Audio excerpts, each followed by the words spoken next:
alihi wa sahbihi wa man sara ala nahjihi wa man jahada bi jihadihi wa ihtada bi hadihi wastanna bi sunnatihi wa tamassaka biha ila yaumiddin, amma ba'd.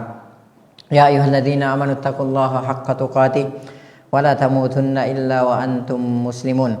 Ya ayyuhan nasu taqu rabbakumul ladzi khalaqakum min nafsin wahidah wa khalaqa minha zawjaha wa bassa minhuma rijalan katsiran wa nisaa'a wattaqullaha alladzi tasaaluna bihi wal arham innallaha kana 'alaikum raqiba.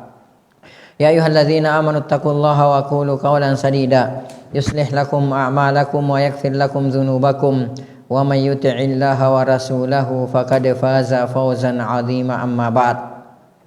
Fa inna asdaqal hadithi kitabullah wa khairal huda huda Muhammadin sallallahu alaihi wasallam wa syarral umuri muhdatsatuha fa inna kulla muhdatsatin bid'ah wa inna kulla bid'atin dhalalah wa kulla dhalalatin finnar, ay kama qala Rasulullah sallallahu alaihi wasallam, tsumma amma ba'd.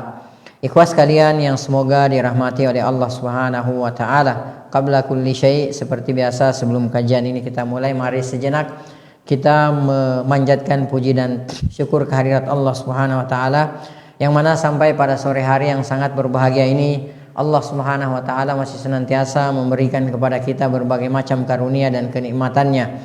Di antaranya nikmat kesehatan, nikmat kesempatan dan waktu luang, dan yang terbesar adalah nikmat Islam, nikmat iman, nikmat taufik, nikmat hidayah, nikmat sunnah serta nikmat tauhid. Sehingga dengan seluruh nikmat inilah kita sampai pada detik ini masih bisa melaksanakan berbagai macam bentuk aktivitas duniawi kita, masih bisa melaksanakan berbagai macam bentuk ketaatan kepada Allah Subhanahu wa taala, sunnah-sunnah Rasulullah SAW, dan menunaikan berbagai macam kewajiban-kewajiban kita sebagai seorang muslim, sebagai seorang muslimah, di antaranya melaksanakan salat maghrib secara berjamaah, alhamdulillah, lalu kemudian dilanjutkan dengan thalabul ilmi. Kemudian selanjutnya tak lupa pula salam dan salawat semoga senantiasa tercurahkan atas junjungan Nabiullah Muhammad sallallahu alaihi wasallam, Nabi yang telah membawa kita, Nabi yang telah mengeluarkan dan menuntun kita dari gelap dan pekatnya alam jahiliyah menuju kepada terangnya alam Islam yang sempurna. Ikhwas kalian yang semoga dirahmati oleh Allah Subhanahu wa taala, insyaallah pada sore hari yang sangat berbahagia ini, di tempat yang insyaallah diberkahi oleh Allah taala ini, kita akan kembali melanjutkan pembacaan kitab Al-Kabair, buah karya dari Al-Imam Adz-Dzahabi rahimahullahu ta'ala rahmatan wasi'ah.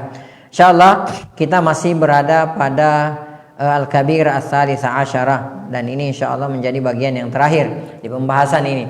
Al-Kabir As-Salisa Asyarah, pembahasan dosa besar yang ke-13, Al-Imam Al-Ghash li ra'iyatihi al-zalim al-jabbar, ya, penguasa yang berkhianat, zalim dan bengis terhadap rakyatnya. Taib, ikhwas kalian yang semoga dirahmati oleh Allah Subhanahu wa taala. Wa qala alaihi salatu wassalam, Al-Imam Adz-Dzahabi rahimahullahu taala berkata, ya, Rasulullah sallallahu alaihi wasallam bersabda. Hadis ini diriwayatkan oleh Imam Bukhari dan Muslim. Hadis ini datang dari sahabat mulia Abu Musa Al-Asy'ari radhiyallahu taala anhu. Rasulullah sallallahu alaihi wasallam bersabda, innallaha azza wa jalla, sesungguhnya Allah Subhanahu wa taala, liyumliya lidh-dhalimi, sesungguhnya Allah Subhanahu wa taala benar-benar akan mengulur waktu atau akan menangguhkan, ya, bagi orang yang zalim. Jadi orang-orang yang zalim itu, jangan kita berpikir bahwa ketika ada seseorang yang melakukan kezaliman, apalagi kalau kezaliman terus dia lakukan kezaliman itu terus menerus, atau dia sangat zalim gitu, seperti itu, jangan kita pikir bahwa saat itu juga harus diberikan hukuman iqab oleh Allah Subhanahu wa taala. Ya, boleh jadi, ya, semakin dia berbuat zalim, maka semakin dibukakan pintu kesenangan baginya, semakin ditangguhkan, ya, azabnya oleh Allah Subhanahu wa taala, dan itu adalah istidraj. Kalau dalam bahasa syariat kita itu namanya istidraj. Kata Rasulullah sallallahu alaihi wasallam, ya, apabila engkau melihat seorang hamba yang mana hamba tersebut semakin dia melakukan kezaliman, semakin dia melakukan maksiat, akan tetapi dia juga semakin diberikan kesenangan hidup oleh Allah Subhanahu wa taala, maka kata Rasulullah, fa'lam, ketahuilah annahu istidraj, ketahuilah bahwasanya itu adalah istidraj, ya. Jadi pada hakikatnya ketika ada seseorang yang melakukan kedurhakaan, ada orang yang melakukan kezaliman gitu kan, seperti itu ya, dan dia masih terus diberikan kesenangan nikmat oleh Allah Subhanahu wa taala, maka ketahuilah bahwa itu adalah istidraj, ditangguhkan oleh Allah Subhanahu wa taala ya. Berapa lama sih orang zalim hidup di dunia ini? 100 tahun, 200 tahun. Ada orang zalim hidup 200 tahun sekarang ini? Enggak ada. Ya, paling lama dia hidup 100 tahun, 90 tahun, 80 tahun, habis itu dia mati. Ya, kata Allah Subhanahu wa taala, tamatta'u. Ya, bersenang-senanglah kalian. Fa inna masirakum ila nar. Ya, karena sesungguhnya tempat kembali kalian adalah neraka jahanam. Wa nas'alullah taala assalamu alafiyah. Jadi enggak lama kok mereka itu. Ya. Jadi kalaupun ada orang melakukan kezaliman terhadap kita gitu kan, jangan kita jangan kita berpikir besok dia diberikan hukuman oleh Allah Subhanahu wa taala, belum tentu. Boleh jadi di dunia ini ya dia tidak mendapatkan balasan dari kezalimannya tersebut, akan tetapi di akhirat dia nggak bakal bisa lolos. Ya, di akhirat dia nggak bakal bisa lolos dari hukuman Allah Subhanahu wa taala. Pasti akan diberikan hukuman oleh Allah Subhanahu wa taala. Jadi kata Rasulullah SAW, innallaha azza wa jalla, sesungguhnya Allah Subhanahu wa taala la yumliya lidzalimi. Allah benar-benar akan mengulur waktu ya bagi orang yang zalim. Fa idza akhadhahu lam yuflithu. Ya, kata Rasulullah SAW selanjutnya, maka apabila Allah Subhanahu wa taala telah mengazabnya, telah menurunkan azabnya kepada orang zalim tersebut, ya, maka maka Allah Subhanahu wa taala pasti tidak akan melepaskannya. Artinya kalau sudah tiba waktunya, Allah Subhanahu wa taala sudah menurunkan azabnya kepada orang yang zalim tersebut, kepada orang yang berbuat zalim tersebut, maka dia tidak mungkin akan lolos. Ya. Jadi kebetulan dia lolos, enggak ada ceritanya. Kalau sudah datang fa idza jaa wa'du, apabila sudah datang janji Allah Subhanahu wa taala, maka tidak ada satupun yang bisa lolos dari janji Allah tersebut, dari azab Allah tersebut, ya. Taib, tsumma qara'a, kemudian Rasulullah sallallahu alaihi wasallam membacakan firman Allah Subhanahu wa taala. Ya, wa kadzalika akhdhu rabbik. Ya, maka demikianlah azab Rabbmu wahai Muhammad, idza akhadzal qura wa hiya zalimah. Apabila Allah Subhanahu wa taala mengazab penduduk yang zalim, menyiksa, memberikan hukuman kepada penduduk yang zalim, inna akhdahu alimun syadid. Ya, sesungguhnya azab Allah Subhanahu wa taala, hukuman Allah Subhanahu wa taala, ya, kata Allah Subhanahu wa taala, alim, sangat pedih, syadid, sangat keras. Ini diantara sifat azabnya Allah Subhanahu wa taala. Jadi alim, sangat pedih, kemudian syadid, sangat keras, ya. Kalau sudah diturunkan azabnya Allah Subhanahu wa taala. Jadi ketika Allah Subhanahu wa taala telah menurunkan ya azabnya kepada orang zalim, maka tidak ada jalan bagi orang zalim tersebut untuk lolos dari azab Allah Subhanahu wa taala seberapa kuat pun dia. Ya, lihatlah Qarun, ya. Qarun kaya raya. Bahkan sampai saat ini kalau antum ketemukan harta di bawah bumi, antum katakan harta Qarun. Itu saking banyaknya hartanya Qarun. Dia bisa beli apa aja. Ya, dia bisa beli apa aja. Kekayaannya tidak, kalau kayak kita sekarang mungkin istilahnya duitnya itu tidak berseri, ya. Bahkan sampai kunci gudangnya, kunci duitnya itu, kunci berangkasnya itu dalam Al-Qur'an diceritakan nggak kuat dipikul oleh berapa orang yang kuat. Ya, sekaya-kayanya kita berapa banyak sih, ya, ATM antum gitu kan, kuncinya nggak seberapa dibandingkan Qarun. Tapi ketika azab Allah Subhanahu wa taala turun kepada dia, janji Allah datang, dia nggak bisa menyelamatkan diri. Bahkan semua sedia-dianya, seharta-hartanya ditelan oleh bumi. Ya, demikian pula Fir'aun alaihi laknatullah. Ya, Fir'aun, betapa perkasanya Fir'aun. Nggak ada yang bisa mengalahkan dia pada saat itu. Bahkan dia sampai kepada puncak kesombongannya, sampai dia berani mengatakan ana rabbukumul a'la. Iblis nggak berani mengatakan saya Rabb, ya. Iblis nggak berani. Fir'aun alaihi laknatullah itu saking melampaui batas daripada kezalimannya, sampai bukan dia yang mensyirikatkan Allah, sampai dia yang mengaku bahwa ana rabbukumul a'la. Saya adalah Tuhanmu yang paling tinggi, ya. Itu segitu zalimnya Fir'aun alaihi laknatullah. Akan tetapi ketika tiba azab Allah Subhanahu wa taala, dia tidak bisa menghindar. Bahkan di akhir hayatnya ketika dia sudah ditenggelamkan di Laut Merah, dia mengatakan amantu bi rabbi Musa. Sekarang saya beriman kepada Tuhannya Musa. Dia baru nyadar, akan tetapi tidak ada jalan lagi.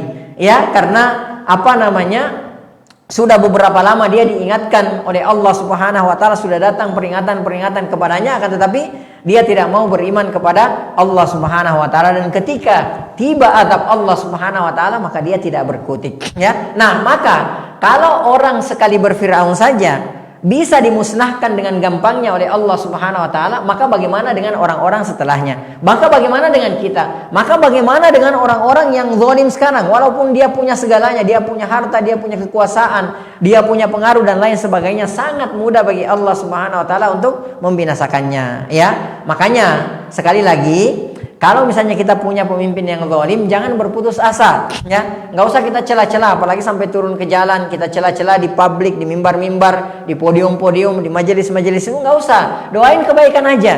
Ya, kalau kita sudah doain kebaikan, kita serahkan sama Allah Subhanahu wa taala. Allah mau berikan hidayah kepada mereka, itu urusan Allah Subhanahu wa taala. Innaka la tahdi man ahbabta, kamu tidak bisa memberi petunjuk kepada orang yang engkau kehendaki, orang yang engkau cintai, akan tetapi Allah memberikan hidayah kepada orang yang Allah Subhanahu wa taala cintai. Kalau Allah mau azab dia, itu haknya Allah Subhanahu wa taala, ya. Kalau engkau Allah mau mengazab dia, ya, mereka adalah orang-orang yang zalim. Kalau engkau ya Allah mau mengampuni mereka, maka mereka adalah hambamu ya Allah. Begitu sikap kita sebagai seorang mukmin.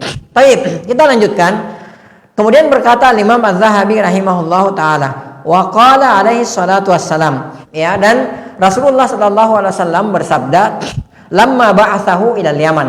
Tatkala Rasulullah sallallahu alaihi wasallam mengutus Muadz bin Jabal radhiyallahu taala anhu ke negeri Yaman. Jadi Muadz bin Jabal adalah salah seorang dai yang diutus oleh Rasulullah sallallahu alaihi wasallam ke luar kota Madinah, ya. Muadz bin Jabal radhiyallahu taala anhu pernah diutus ke negeri Yaman.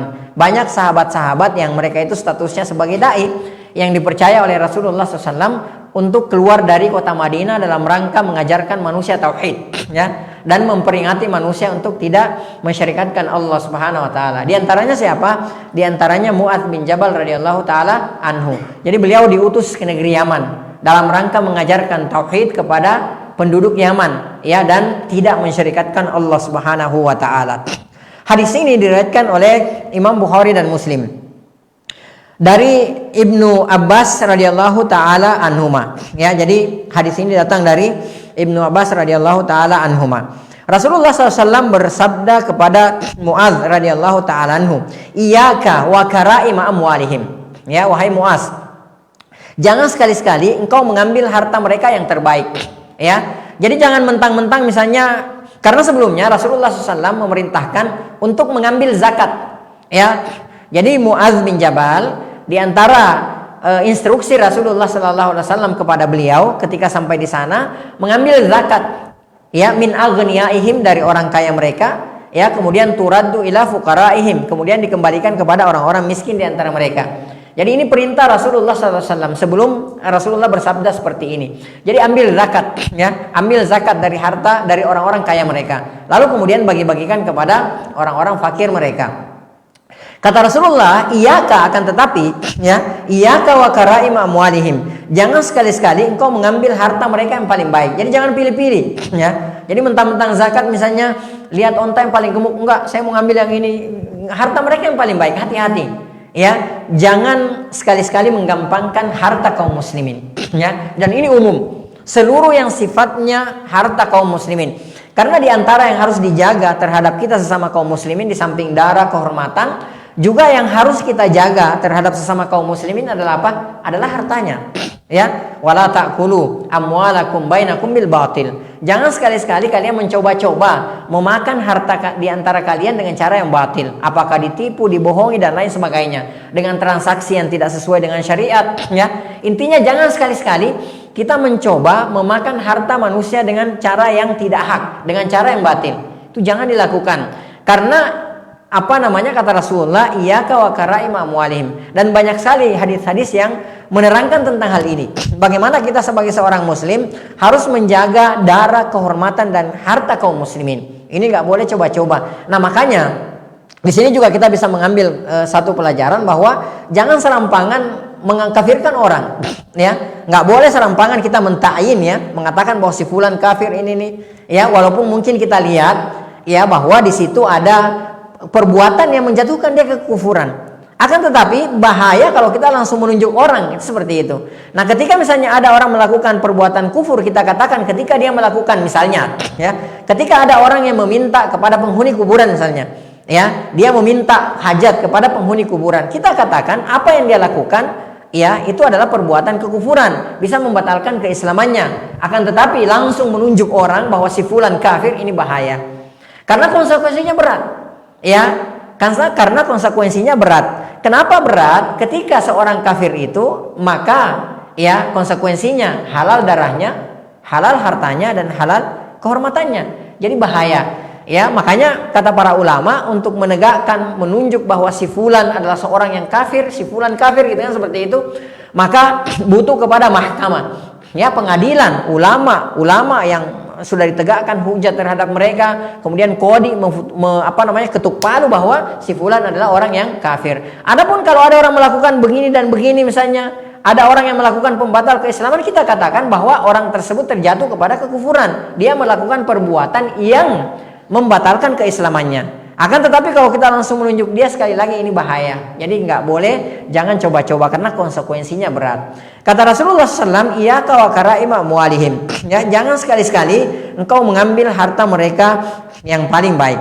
Wattaqi da'watal madlum. Ya, kata Rasulullah SAW selanjutnya, takutlah engkau wahai Mu'adz terhadap doa orang yang terzalimi. Insyaallah di akhir pembahasan kita akan bahas ini karena ada hadis khusus yang datang dalam masalah perkara ini, ya. Wattaqi da'watal mazlum. Takutlah engkau wahai Mu'adz, ya, berhati-hatilah engkau wahai Mu'adz terhadap doanya orang yang terzalimi, ya, siapapun itu. Intinya terzalimi, baik dia seorang muslim, apalagi orang bertakwa, hati-hati. Baik dia seorang muslim, dia seorang fasik, dia seorang kafir, ya. Intinya hati-hati terhadap doa orang yang terzalimi. Disinilah akan kita lihat nanti bagaimana keadilannya Allah Subhanahu Wa Taala. Ya, tidak peduli siapapun orang tersebut yang dizalimi, baik dia seorang yang paling bertakwa atau seorang yang paling kafir, hati-hati dengan doanya. Ya, perhatikan siapapun dia, baik dia adalah orang yang paling bertakwa ataupun dia adalah orang yang paling kufur, ketika dia posisinya terzalimi dan dia berdoa kepada Allah Subhanahu Wa Taala, kata Rasulullah, ittaqi da'watal mazlum. Takutlah kalian terhadap doanya orang yang terzalimi. Ya, jadi di sini harus menjadi perhatian serius bagi kita semua. Kata Rasulullah SAW, fa innaha laisa bainaha wa bainallahi hijab. Karena sesungguhnya tidak ada antara dia orang yang terzalimi tersebut dengan antara Allah hijab. Hijab itu artinya pembatas. Artinya doanya makbul. Ya, doanya makbul. Ini janji Rasulullah SAW. Ya, wa ma yantiqu anil hawa. Rasulullah tidak berucap sesuai dengan hawa nafsunya. Ya, in huwa illa wahyun yuha. Jadi beliau berucap itu sesuai dengan tuntunan wahyu. Jadi Rasulullah janji, ya, bahwa orang yang terzalimi itu doanya dikabulkan oleh Allah Subhanahu Wa Taala. Maka ketika ada di antara kita yang terzalimi, segera berdoa. Ya, berdoa. Udah nggak usah doain dia, minta hajat kita aja, kan seperti itu. Ya, apa yang kita inginkan minta. Kalau misalnya kita dibully sama orang, kita berdoa, ya Allah, mudah-mudahan Engkau jadikan aku jauh lebih baik dari orang yang membuli saya. Ini bisa kita lakukan seperti itu. Nggak usahlah doain orang yang menzalimi kita. Kasihan kan kalau nanti dia mendapatkan hukuman dari apa yang dia lakukan. Tidak masalah sih, ya. Kalau kita mau mendoakan dia, ya, dengan keburukan tidak ada masalah. Atau misalnya ada orang yang zalim terhadap kita, kita balas yang sesuai dengan kezalimannya, kadar kezalimannya, maka itu tidak ada masalah. Akan tetapi, ya, wa anta'fu, ya, maka jika kalian meminta maaf, ya afwan, jika kalian memberi maaf, khairul lakum, itu lebih baik, ya, dalam syariat kita, maka itu lebih baik memberi maaf daripada membalas perbuatan kezaliman seseorang, ya. Taib, ikhwas sekalian yang semoga dirahmati oleh Allah Subhanahu Wa Taala. Wa qala, kemudian kata al-muallif rahimahullahu taala, Rasulullah SAW juga bersabda. Hadis ini diriwayatkan oleh Imam Muslim, ya. Rasulullah SAW bersabda, inna syarrir ri'ai al-hutama. Sesungguhnya penguasa yang paling buruk adalah penguasa yang paling zalim lagi sadis. Jadi al-hutama itu adalah orang yang benar-benar menyakitkan gitu loh. Sadis, ya, di samping dia zalim, orang tersebut zalim. Jadi apa yang dia lakukan, misalnya dia mengeluarkan satu kebijakan, ya Allah, kita tuh kayak kain basah gitu, diperes gitu. Jadi benar-benar habis tuh kebaikan kita dizolimi oleh pemimpin kita tersebut. Ya, Jadi gambarannya itu seperti itu. Jadi sesungguhnya penguasa yang paling buruk kata Rasulullah SAW adalah penguasa yang paling zalim lagi sadis. Ya, penguasa yang zalim lagi sadis. Jadi nggak usah ngebayangin siapa di kepala kita, nggak usah. Intinya ancaman. Ya, kita nggak tahu, mana tahu kita besok lusa jadi pemimpin negeri, kita nggak tahu kan. Ya, intinya ini kita rekam dalam hati kita. Kemudian kita usahakan, ya, barangkali nanti Allah Subhanahu Wa Taala menakdirkan kita menjadi seorang pemimpin, ya, maka ingatlah hadis Rasulullah SAW ini bahwa sesungguhnya penguasa yang paling buruk itu adalah penguasa yang al-hutama, zalim lagi sadis. Taib, wa qala alaihi salatu wassalam. Kemudian Rasulullah Shallallahu Alaihi Wasallam juga bersabda. Hadis ini diriwayatkan oleh Imam Muslim. Hadis ini datang dari Abi Hurairah radhiyallahu taala anhu. Jadi saya bacakan lengkapnya ya. Kalau di buku itu cuma disebutkan poinnya saja. Ya. Taib. Rasulullah SAW bersabda, salasatun la yukallimuhumullahu yaumal qiyamah. Ada 3 orang, 3 golongan, 3 kelompok, 3 jenis orang yang tidak diajak bicara oleh Allah Subhanahu Wa Taala pada hari kemudian. Ini menyakitkan kalau kita tidak diajak bicara oleh Allah Subhanahu Wa Taala. Wala yuzakkihim, dan mereka itu tidak disucikan oleh Allah Subhanahu Wa Taala. Wala yukallimuhum di sini, wala yukallimuhullah kata para ulama bahwa diajak bicara dengan penuh kasih sayang. Ya, beda kan kalau misalnya nggak usah jauh-jauh, walillahil matsalul a'la. Nggak usah jauh-jauh, kita saja. Kalau ada pemimpin, ada orang besar yang ngajak kita bicara, dia ngajak bicara dengan lemah lembut, dengan sopan santun, gitu kan. Padahal dia seorang pemimpin, seorang yang berkuasa, orang yang masya Allah, ya pokoknya intinya gitu. Ngajak kita berbicara secara lemah lembut, dengan dia berbicara dengan kasar kepada kita, atau dia bicara sama kita sambil berpaling, nggak mau ngelihat muka kita, beda kan rasanya. Nah, walillahi hukumannya berat dibandingkan dengan para jombloan, gitu kan, seperti itu, atau jomblowati, ini berat. Karena mohon maaf ya, Rasulullah bukannya menggampangkan bahwa seorang jomblo misalnya waliyadzubillah berzina, bukan menggampangkan gitu, bahwa kalau jomblo suka-suka dia, enggak. Ini menandakan bahwa betapa besar dosanya orang yang telah menikah tapi dia berzina, orang tua, apalagi orang tua, syekh, kemudian dia berzina. Ini lebih besar lagi. Kalau pemuda misalnya, ya walaupun tidak bisa ditolerir ya, akan tetapi ya wajar kalau orang bicara wajar ya wajar, karena memang dia belum punya pasangan, dia belum pernah menikah, ya dia masih muda gitu kan. Kalau seorang pemuda masih menggebu-gebu, apalagi di masa-masa dia menggebu-gebu. Tapi kalau syekh bau tanah gitu kan, seperti itu, syekh ya orang tua tinggal tunggu mati gitu istilahnya, tapi dia masih juga berzina, benar-benar dia nggak tahu diri gitu loh, ya. Makanya ancamannya berat di sisi Allah Subhanahu Wa Taala. Wa malikun kadzab, ya seorang penguasa, seorang pemerintah, seorang pemimpin yang pembohong. Ya, pemimpin kalau sudah memimpin itu nggak perlu bohong. Ya, orang juga mau nggak mau, terpaksa atau tidak terpaksa harus dengar. Kalau dia mengeluarkan satu kebijakan, ngapain bohong, bener nggak? Ya orang juga nggak bisa ngapa-ngapain kok, ngapain pakai bohong gitu. Kalau kita yang rakyat lemah bohong, ya boleh jadi ya terpaksa darurat kan. Ya gimana lagi harus bohong gitu kan, seperti itu. Tapi kalau seorang pemimpin dia nggak bohong pun nggak ada yang berani sama dia, ngapain dia pakai berbohong? Ya ini makanya hukumannya lebih berat. Kemudian wa'ailun mustakbir, ya orang miskin yang sombong, sudah miskin sombong lagi ya. Ini hukumannya berat di sisi Allah Subhanahu Wa Taala. Kalau orang kaya nggak ada yang dibenarkan sombong, ya orang kaya ataupun miskin nggak ada pembenarannya, nggak ada alasan untuk dia sombong. Akan tetapi yang lebih parah kalau orang miskin. Kalau orang sombong, mohon maaf masih mending ya, ada yang bisa dia sombongkan gitu, walaupun tidak bisa diterima juga kan. Karena kesombongan itu adalah selendangnya Allah Subhanahu Wa Taala, nggak ada yang boleh memakainya kecuali Allah Subhanahu Wa Taala. Ya, akan tetapi keterlaluan, sudah miskin sombong lagi, kan ada begitu kan kasus-kasus seperti itu. Ya Allah, miskin tapi sombongnya ampun-ampun, kalah sama orang yang sultan gitu. Kalah sombongnya sultan, kalah sombongnya sama dia. Padahal dia adalah orang yang miskin. Ada orang yang seperti ini, ada. Ya, dan waliyadzubillah.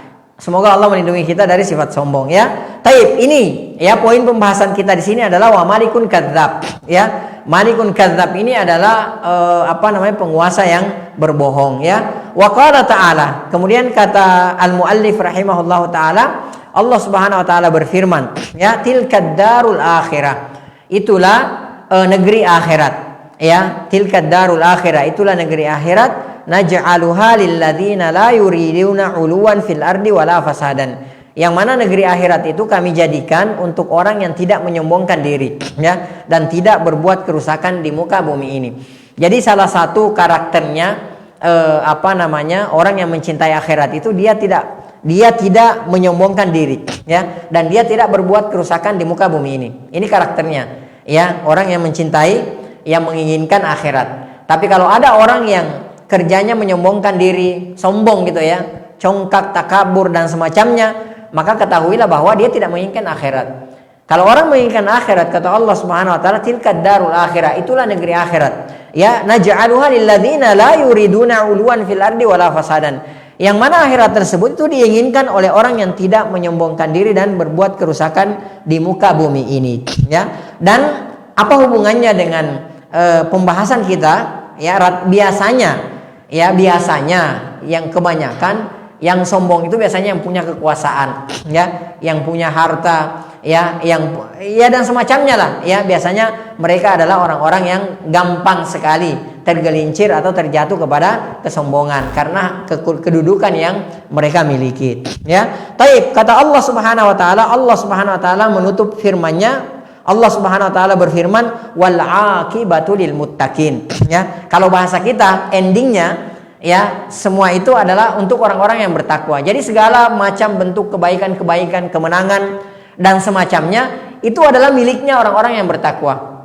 Orang bertakwa itu insya Allah husnul khatimah, pasti itu. Ya, orang yang bertakwa, ya, kalau bahasa kita ending ya, dari semua itu adalah untuk orang-orang yang bertakwa. Jadi segala macam bentuk kebaikan-kebaikan, ya, kemenangan. Dan nanti di akhirat endingnya bagi orang-orang yang bertakwa, orang bertakwa itu insya Allah husnul khatimah. Dia akan masuk surga. Wasari'u orang yang bertakwa. Kalau bahasa kita ending semua itu adalah, dan bergegaslah kalian kepada surga yang luasnya seluas langit dan bumi. Uiddat lil muttaqin, dipersiapkan bagi orang-orang yang bertakwa. Intinya endingnya yang baik-baik itu buat orang yang bertakwa. Meninggalnya pasti dia husnul khatimah. Ketika dia di alam barzah, dia akan mendapatkan raudatun min riyadil jannah, dia akan mendapatkan kebun di antara kebun-kebun surga. Kemudian di akhirat nanti dia akan dimasukkan surga oleh Allah Subhanahu wa taala. Wal aqibatu lil muttaqin, dan kesudahan yang baik itu adalah bagi orang-orang yang bertakwa. Wa qala Nabi sallallahu alaihi wasallam. Kemudian kata beliau rahimahullahu taala, Rasulullah sallallahu alaihi wasallam juga bersabda. Hadis ini diriwayatkan oleh Imam Bukhari, datang dari sahabat mulia Abu Hurairah radhiyallahu taala anhu. Kata Rasulullah sallallahu alaihi wasallam, "Innakum satahrisuna 'alal imarah." Ya, sesungguhnya kalian sangat berambisi terhadap kekuasaan, ya. Jadi ini diantara tabiat manusia, ya, berambisi terhadap terhadap kekuasaan, ya. Jadi ya siapapun itu, mungkin setiap orang ada keinginannya, ada ambisinya untuk berkuasa gitu kan, seperti itu.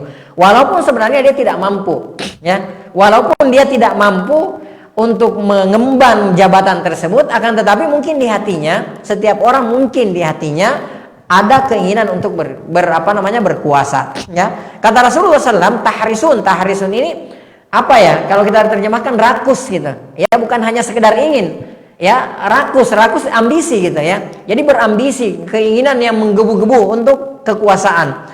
Wasatakunu nadamata yaumal qiyamah, ya. Akan tetap, padahal kata Rasulullah SAW, kekuasaan itu, jabatan itu, ya, kepemimpinan itu, nadama yaumal qiyamah, adalah merupakan penyesalan pada hari kiamat, ya. Jadi siapapun yang memegang jabatan, akan tetapi dia tidak amanah dalam jabatannya tersebut, ya, maka ketahuilah bahwa jabatannya tersebut pasti akan menjadi penyesalan baginya pada hari kiamat. Itu pasti, ya. Al-Imam An-Nawawi rahimahullah ta'ala, beliau berkata, hadzal hadis, ya, aslun azimun fi jitinabil wilayat, ya. Kata beliau rahimahullah ta'ala, hadis ini yang tadi kita bacakan, innakum satahrusuna 'alal imarah wa satakunu nadamata yaumal qiyamah. Kata beliau, hadis ini adalah merupakan pondasi yang sangat agung dalam menjauhi kepemimpinan. Artinya udahlah, ya, kita menjauh aja, ya, menjauh aja dari segala macam bentuk kepemimpinan, ya, kata Imam An-Nawawi rahimahullah ta'ala. Jadi hadis ini yang merupakan pondasinya, ya, merupakan asasnya, ya, tuntunannya, agar supaya kita menjauh dari menjauh dari imarah, menjauh dari kepemimpinan, ya. La siyama liman kana fihi da'fun 'anil qiyami biwadha'ifatil kal wilayat. Terutama bagi yang lemah dalam perkara kepemimpinan, ya. Karena mohon maaf, ada juga di antara manusia sebenarnya dia nyadar dia itu nggak bisa memimpin. Akan tetapi mungkin karena, mohon maaf ya, mungkin karena bapaknya seorang pemimpin, mumpung gitu ya. Jadi kalau bapak kita seorang pemimpin atau om kita, itu kan gampang walaupun kita nggak punya skill, ya gampang gitu loh. Saya pernah dengar di negeri mana gitu, ya. Ada satu daerah, satu negeri, di negeri tersebut bapak, ibu, suami, istri, intinya gitu deh, semua berkuasa. Subhanallah, gampang kan? Gampang, padahal mungkin dia nggak punya skill, ya. Mungkin dia nggak punya skill untuk memimpin. Beda cerita ya kalau memang orang punya skill, ya. Apalagi kalau memang sekolahnya sekolah kepemimpinan, itu kan lain cerita, ya. Dia nggak ada skill, mungkin karena apa namanya kakeknya, kemudian ayahnya, omnya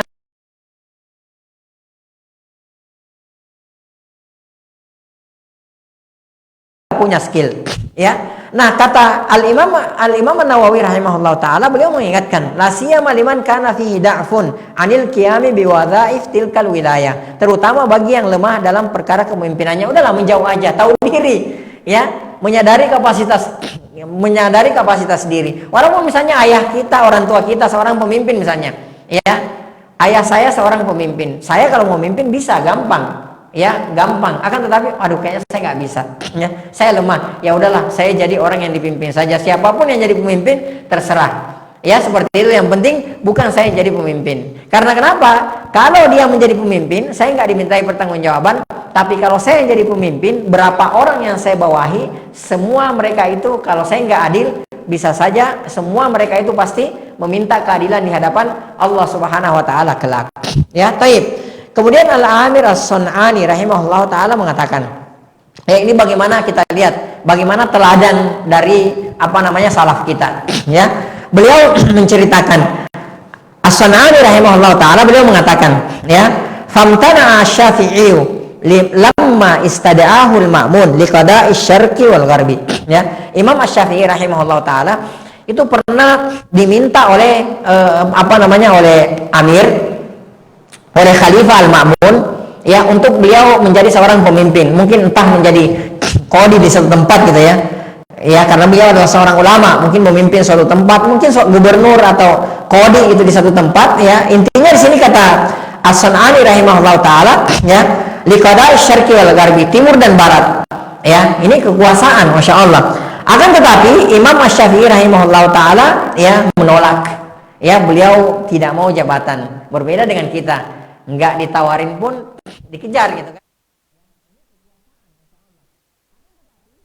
ya, masya Allah. Beliau ketika ditawarkan oleh Al-Ma'mun gitu kan, khalifah pada saat itu, untuk menguasai timur dan barat, ya, kata Sun'ani beliau menolak, beliau nggak mau. Taib. Kemudian kata beliau selanjutnya, wamtana minhu Abu Hanifah lamma stada'ahu Al-Mansur, ya. Dan Imam Abu Hanifah rahimahullah taala, Imam Abu Hanifah itu sezaman dengan Imam Malik rahimahullah taala. Imam Abu Hanifah wafat, ya, lahirlah Al-Imam Asy-Syafi'i rahimahullah taala. Beliau mengatakan wamtana minhu Abu Hanifah lamma stada'ahu Al-Mansur. Imam Abu Hanifah menolak kepemimpinan tatkala ditawarkan, ya, diberikan instruksi oleh Al-Mansur, Khalifah Al-Mansur untuk menjadi khalifah. Fahabasahu wa darabahu. Bayangkan, ya, ada orang seperti ini, masya Allah. Beliau karena tidak mau jadi pemimpin, ya, Al-Mansur murka sampai beliau itu fahabasahu, beliau dipenjara, wa darabahu, dan beliau dicambuk. Kalau kayak kita, ada yang mati karena ngejar kepemimpinan. Beliau mati-mati di penjara, dicambuk, nggak mau jadi pemimpin, ya. Kalau kayak kita, alhamdulillah, ya. Kadang-kadang kita sujud syukur, ya. Kita kalau menjadi pemimpin, diangkat jadi pemimpin, sujud syukur. Kadang-kadang subhanallah, ada yang sampai 10 hari 10 malam syukuran. Besoknya di hotel sana, dia syukuran gitu kan, karena jadi pemimpin, berhasil jadi pemimpin. Besoknya di gedung mana gitu kan, besoknya di masjid mana dia ada yang syukuran sama anak yatim gitu, karena dia berhasil jadi pemimpin, ya. Ada orang yang mati-mati semua dijual, mohon maaf, bahkan ada orang yang gila karena mau jadi pemimpin gak jadi-jadi. Akhirnya yang tadinya perlente gitu, kok tiba-tiba di jalan dia lari sambil buka baju gitu. Mohon maaf sampai ada yang telanjang gitu kan, seperti itu. Subhanallah. Perhatikan Imam Abu Hanifah rahimahullah ta'ala, beliau sampai di penjara, bahkan dicambuk. Kenapa? Karena menolak kepemimpinan. Ya, kalau kayak kita jadi pemimpin, ini orang kurang ajar banget sih, ditawarin jadi pemimpin kok nggak mau. Udah, kamu masuk penjara aja. Bukan cuma di penjara, dicambuk ya oleh Algojo pada saat itu. Jadi masya Allah, ya kita lihat bagaimana mereka, ya, dan teladan dari mereka ya mencukupkan bagi kita untuk tidak menjadi pemimpin. Walladzina amtana'u minal akabir jama'atun katsirun. Kata Al-Imam As-San'ani rahimahullah ta'ala, dan masih banyak lagi ulama-ulama besar yang menolak jabatan. Artinya yang kita baca ya dari mereka itu tidak mau jabatan. Bahkan para sahabat ridwanullahi ta'ala alaihim, ketika mereka diberikan jabatan oleh oleh Rasulullah misalnya, atau diangkat menjadi khalifah setelah Rasulullah SAW, maka mereka itu bukannya sujud syukur atau merayakan kemenangan mereka gitu, enggak. Akan tetapi yang mereka ucapkan apa? Inna lillahi wa inna ilaihi rajiun. Ya, musibah. Ya, kalau kayak kita kan nikmat besar gitu. Ya, orang kadang-kadang kita jadi RT aja. Syukuran nih kapan nih kita potong-potong ayam kan jadi RT kan gitu. Ya, kalau orang dulu nangis, ya nangis, ya Allah gimana saya mempertanggungjawabkan kelak di akhirat. Saya diangkat jadi pemimpin. Kalau kayak kita enggak. Ya, ini kalau kita baca sejarah-sejarah orang-orang besar, ulama-ulama besar, ya kalaupun mereka terima jabatan tersebut, maka mereka menangis, ya. Sujud di malam harinya mereka menangis, mengadu kepada Allah Subhanahu wa taala, memohon taufik dari Allah Subhanahu wa taala agar supaya mereka kuat amanah dalam memikul amanah tersebut. Wallahu taala a'lam bissawab. Kita lanjutkan setelah kita lanjutkan setelah adzan Isya. Naam. Allahu akbar, Allahu akbar, Allahu akbar, Allahu akbar. Ashhadu an la ilaha illallah.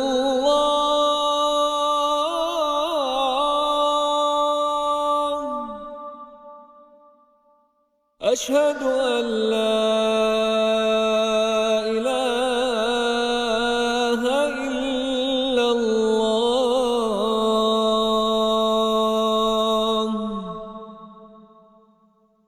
أشهد أن محمدًا رسول الله.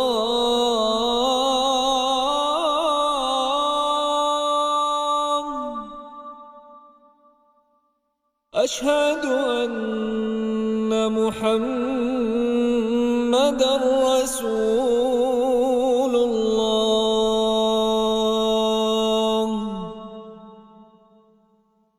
حي على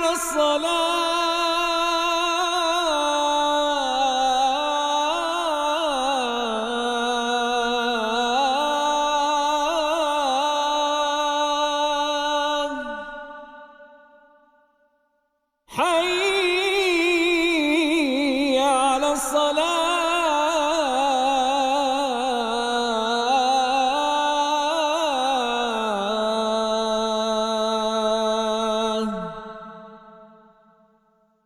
حي على الفلاح.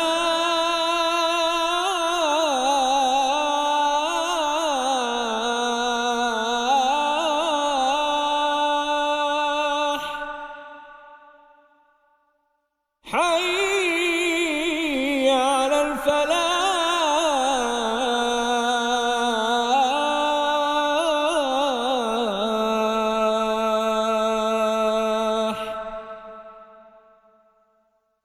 الله أكبر،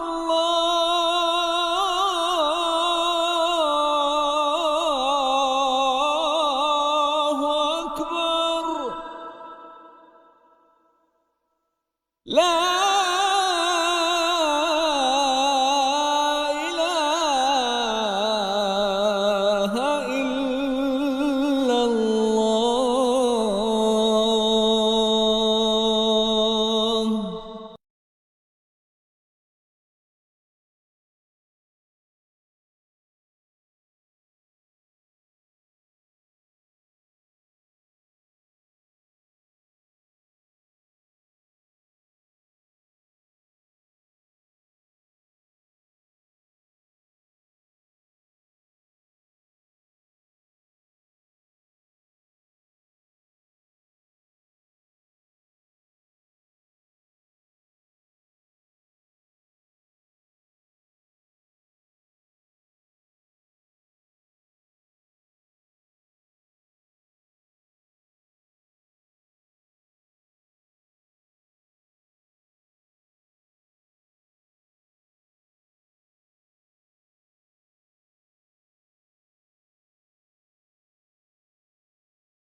Taib.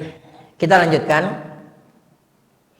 Jadi ini tauladan dari para salaf kita, ya. Bagaimana takutnya mereka terhadap kepemimpinan, ya. Jadi kalau kayak kita ibaratnya kayak ngelihat hantu gitu, serem, lari, kabur, ya. Seperti itulah mereka. Taib.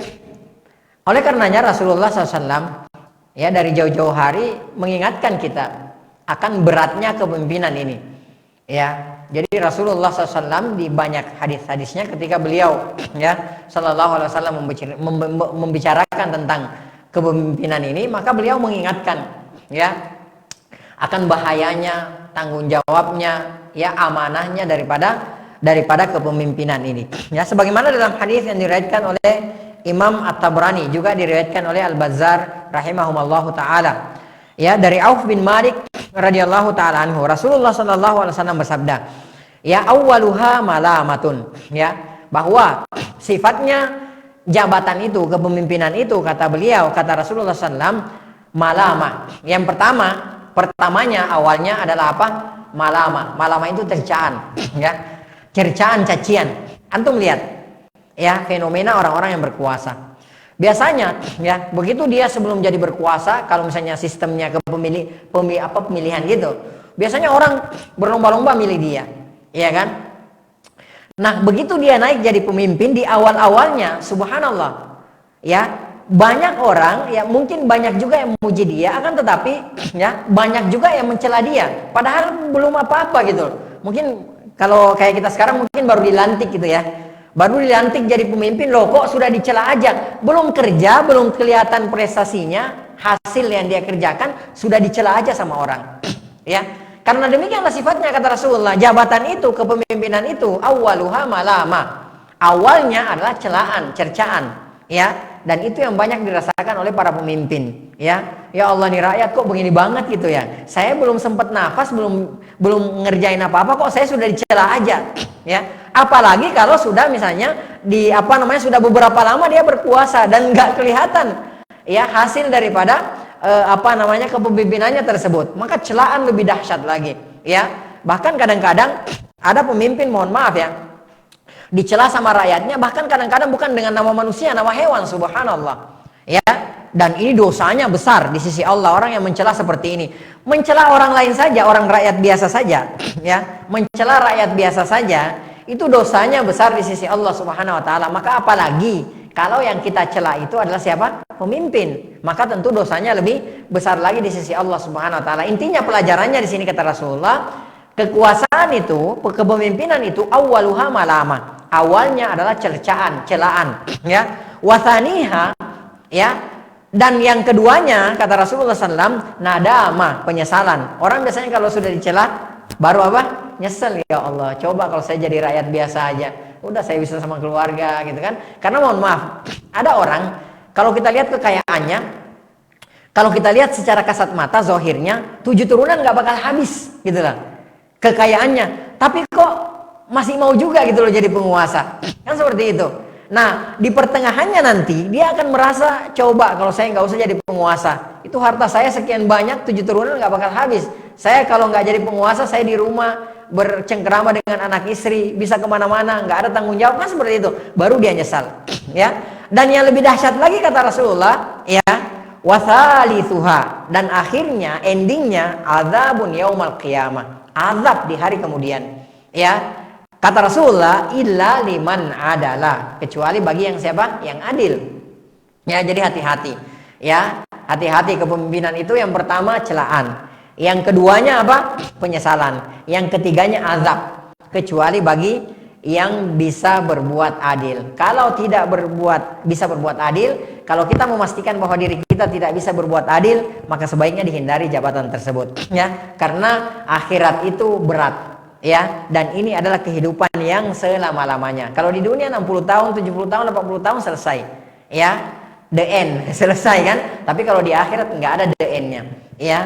Taib, Imam Muslim meriwayatkan dari Abu Dzar radhiyallahu taala anhu, beliau berkata, ya, Rasulullah Abu Dzar radhiyallahu taala anhu, ya, siapa yang tidak kenal dengan Abu Dzar Al-Ghifari? Abu Dzar Al-Ghifari, ya, adalah sahabat as-sabiqunal awwalun. Ya, beliau sahabat yang kelima yang masuk Islam. Bayangkan, ini Abu Dzar Al-Ghifari.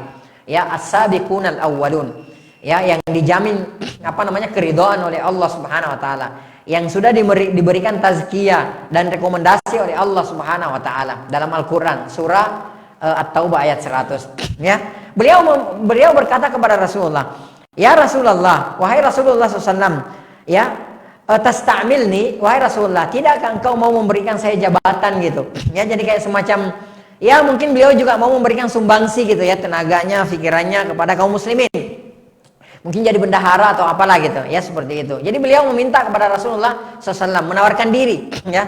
Rasulullah, Anda nggak mau mengangkat saya sebagai apa gitu, ya. Nah, Rasulullah SAW beliau mengatakan, ya, Abu Dzar radhiyallahu taala mengatakan, fadaraba biyadihi ala mankibi, ya. Beliau Rasulullah SAW memukul ya pundakku dengan tangan beliau. Ya, kemudian Rasulullah SAW bersabda,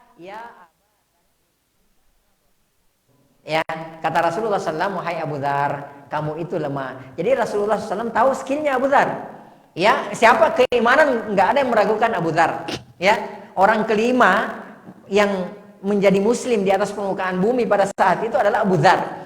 Tidak ada yang meragukan dari segi keimanan. Akan tetapi Rasulullah tahu skillnya Abu Dzar.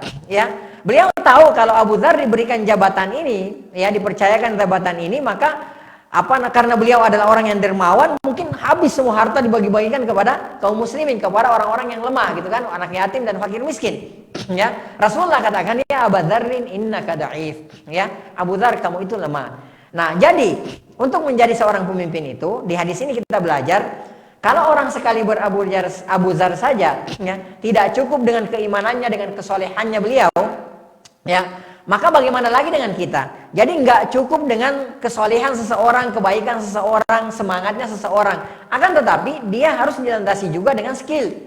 Ya, jadi jangan kita lihat misalnya di tempat ini orang yang paling masya Allah gitu kan, tapi nggak ada skillnya dipaksa jadi pemimpin. Udah antum aja jadi pemimpin. Enggak, anak nggak bisa. Enggak, antum aja jadi pemimpin.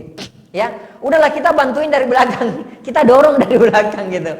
Ya, jangan mau dipaksa. Karena apa? Nanti boleh jadi dia juga kena masalah di akhirat, akan tetapi yang paling menderita itu kita, karena kita mau menerima jabatan tersebut. Ya, jadi lihat skill. Ya, jadi kalau misalnya dia ada skillnya, silakan. Kalau tidak ada skillnya jangan. Karena orang sekaliber Abu Dzar saja, yang kata Rasulullah SAW, Abu Dzar itu meninggal dalam keadaan sendiri, kemudian dibangkitkan, ya, mati dalam keadaan sendiri, kemudian dibangkitkan di akhirat dalam keadaan sendiri, diberikan tazkiyah oleh Allah dan Rasulnya. Akan tetapi ketika sudah berbicara masalah skill kepemimpinan, kata Rasulullah, innaka dha'if. Ya, wahai Abu Dzar, kamu itu lemah. Maka bagaimana lagi dengan orang-orang baik selain Abu Dzar yang tidak punya skill? Ya, jadi hati-hati. Taib, kata Rasulullah SAW, kenapa kata Rasulullah, wa innaha amanah, kepemimpinan itu amanah, ya. Jadi bukan hanya bukan hanya kalau kata orang sekarang jadi pemimpin itu prestis ya prestisi gitu ya, gitulah, ya. Bukan, kata Rasulullah amanah, ya. Wih, masya Allah, jadi ini di satu tempat gitu kan, jadi kalau kayak kita misalnya, wih camat gitu ya.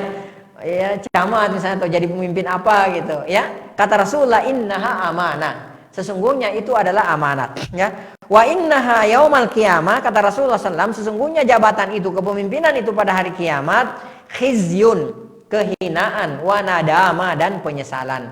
Ya, tentu kata Rasulullah tadi, ya, bagi yang tidak bisa berlaku adil, ya. Berbeda lagi dengan orang yang bisa adil. Sudah kita terangkan bahwa pemimpin yang adil itu, ya, imam yang adil itu mendapatkan naungan di hari tidak ada naungan dari Allah selain dari Allah, tidak di hari yang tidak ada naungan selain naungan Allah Subhanahu wa taala, ya. Kata Rasulullah, illa man akhadhaha bihaqqiha wa adda alladhi alaihi fiha, kecuali orang yang mengambilnya dengan haknya dan menunaikannya dengan sebaik-baiknya, baru ini tidak menjadi penyesalan dan kehinaan di hari kemudian. Taib. Wa qala sallallahu alaihi wasallam, dan Rasulullah sallallahu alaihi wasallam bersabda. Hadis ini diriwayatkan oleh Imam Bukhari dan Muslim. Hadis ini datang dari Abu Musa Al-Asy'ari. Kata Rasulullah SAW, inna wallahi, sesungguhnya kami, kata Rasulullah, demi Allah, La nuwalli ala hadzal amali ya ahadan sa'alahu. Sesungguhnya kata Rasulullah, kami tidak memberikan jabatan ini, ya, pekerjaan ini bagi orang yang memintanya. Ini prinsipnya, ya. Jadi kata Rasulullah, kita tidak memberikan jabatan, ya, kedudukan kepada orang yang memintanya. Jadi ada misalnya si fulan datang, gitu kan? Si fulan datang minta, kasih saya begini dong, gini, saya bisa, gitu kan?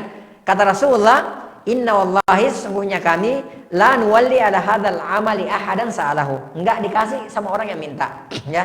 Jadi kalau ada yang minta jangan dikasih. Ya. Jadi kalau ada yang minta jangan dikasih. Wala ahadan harasa alaihi. Kata Rasulullah, tidak pula kami berikan kepada orang yang berambisi terhadap jabatan, ya. Kan kelihatan tuh kadang-kadang kalau ada orang ambisi terhadap jabatan kepemimpinan, itu kan kelihatan. Rasulullah SAW melarang untuk memberikan, ya, jabatan terhadap orang-orang yang berambisi, ya, dalam meraih jabatan tersebut, ya. Taib. Nah, sebelum hadis ini, sebelum Rasulullah mengucapkan sabdanya ini, ya, Abu Musa al-Asy'ari rahimahullah taala menceritakan, ya. Jadi sebelumnya Abu Musa radhiyallahu taala anhu menceritakan, dakhaltu 'alan Nabi sallallahu alaihi wasallam, ya. Kata Abu Musa radhiyallahu taala anhu, aku pernah masuk bertemu dengan Rasulullah sallallahu alaihi wasallam. Ana wa rajulani min bani ammi. Ya, saya dan ada 2 orang lagi dari suku paman saya, kata Abu Musa al-Asy'ari, ya. Jadi saya, kata beliau, masuk bertemu dengan Rasulullah. Pada saat itu juga ada 2 orang laki-laki dari suku paman saya, kata beliau. Faqala ahadur rajulain. Maka salah seorang di antara laki-laki ini berkata kepada Rasulullah SAW, ya Rasulullah, wahai Rasulullah sallallahu alaihi wasallam, amirna ala ba'di ma wallakallahu azza wa jalla. Wahai Rasulullah, tolong dong berikan kepada kita, ya, kekuasaan gitu, kayak jabatan gitu, ya, atau tugas lah gitu, ya. Mungkin bahasanya seperti itu. Ya, ala ba'di ma wallakallahu azza wa jalla. Terhadap sebagian yang diberikan oleh Allah Subhanahu wa taala berupa tugas kepada Anda, gitu kan, seperti itu. Ya, jadi dia datang kepada Rasulullah. Kalau kayak kita sekarang, udah bagi tugas dong gitu. Jadiin saya apa kayak gitu.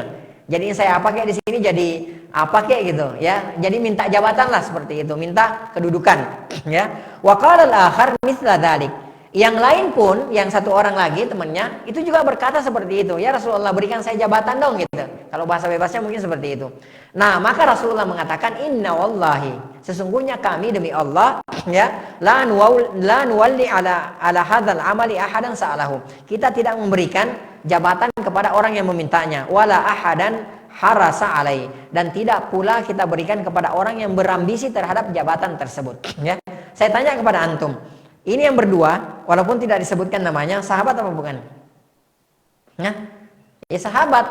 Karena keduanya bertemu dengan Rasulullah SAW, kemudian beriman kepada Rasulullah dan meninggal di atas keimanannya. Berarti kan sahabat, ya, lebih utama daripada orang-orang setelahnya, kan seperti itu. Perhatikan, Rasulullah katakan kepada keduanya, mohon maaf, kita tidak berikan jabatan kepada orang yang memintanya, dan kita tidak memberikan jabatan kepada orang yang berambisi terhadap jabatan tersebut. Maka kira-kira bagaimana lagi dengan kita sekarang? Ya, maka bagaimana lagi dengan kita sekarang? Maka di antara faidah yang bisa diambil dari, ya, hadis tadi adalah, ya, karahatu su'alil imara wal hirsi 'alaiha, ya.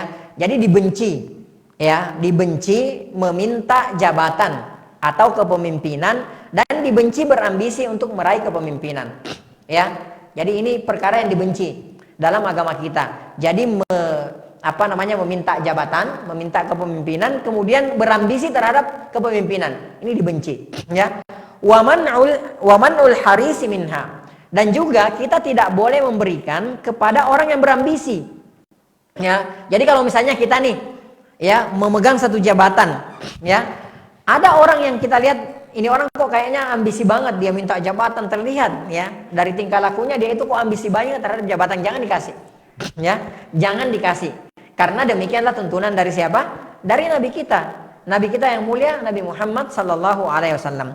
Kemudian yang bisa diambil faidah dari hadis tadi, ya, tazawurul ikhwan wal umara wal ulama. Jadi dianjurkannya kita mengunjungi, berziarah ke teman-teman kita, saudara-saudara kita, ya. Demikian pula ke al-umara, pemimpin-pemimpin kita, wal ulama kita, ya. Wa ikramud dhaif. Juga bisa diambil pelajaran dari hadis tadi adalah ikramud dhaif. Ikramud dhaif itu memuliakan tamu, ya. Wal mubadaratu ila inkaril munkar, dan bersegera, berlomba-lomba mengingkari kemungkaran, mencegah kemungkaran, ya. Ini yang bisa diambil dari dari hadis tersebut, ya. Taib, sekarang ada pertanyaan. Kalau kita baca surah Yusuf, ya, ketika Nabi Yusuf sudah selamat dari fitnah, gitu kan, seperti itu, ya. Dan endingnya beliau dipanggil menghadap oleh raja, ya. Nabi Yusuf alaihi salatu wassalam, beliau berkata, dan ini diabadikan dalam Al-Quran, dalam surah Yusuf, ya. Beliau berkata dalam Al-Quran, ya. Beliau katakan, ya, ij'alni ala khazainil ard, ya, jadikan saya, ya, bendaharawan di Mesir ini, ya. Ij'alni, dan ini Allah berfirman, ya. Jadi perkataannya Nabi Yusuf diabadikan oleh Allah Subhanahu wa taala dalam Al-Qur'an, surah Yusuf. Ana lupa ayatnya. Waj'alni ala khazainil ard. Kata Nabi Yusuf, jadikan saya bendaharawan, ya, atau mungkin kalau ada gudang makanan gitu, ya, pokoknya bendaharawan lah di negeri Mesir ini, ya. Ini artinya apa? Ini artinya apa? Meminta jabatan, ya. Dan beliau katakan, ini hafizun alim, ya. Jadi beliau mengatakan, ini hafiz, saya ini bisa menjaga kok, gitu loh, ya. Alim, saya ini mengetahui, berarti beliau itu punya apa? Beliau punya skill, dan beliau menyadari kapasitas diri beliau, ya. Yang pertama, ya, kita bisa katakan bahwa beliau seorang nabi, ya. Karena beliau seorang nabi, apa yang beliau lakukan dan apa yang beliau katakan itu tentu sesuai dengan tuntunan wahyu, ya. Itu sesuai dengan tuntunan wahyu, maka beliau katakan seperti itu, ya. Tapi ini yang pertama.